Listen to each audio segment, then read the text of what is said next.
patnubay at gabay ng magulang ang kailangan. Maaaring may masiselang tema, lengguwahe, karahasan, sexual, horror o droga na hindi angkop sa mga bata.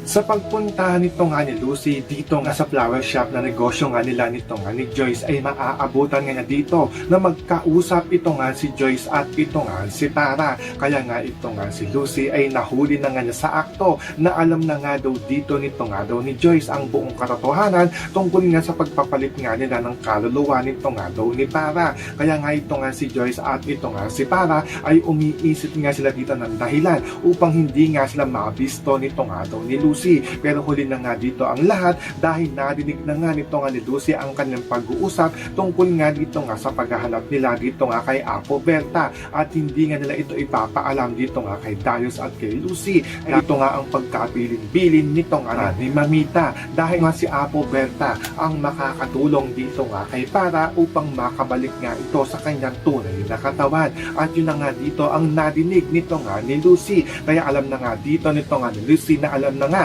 nito nga ni Joyce ang kanilang sikreto. So makakaabangan nga natin dito kung malulusutan pa nga ba nito nga ni Tara at ito nga ni Joyce, ito nga si Lucy. Yan ang ating mga pakakatutukan at pakakaabangan dito nga lang sa Stolen Live.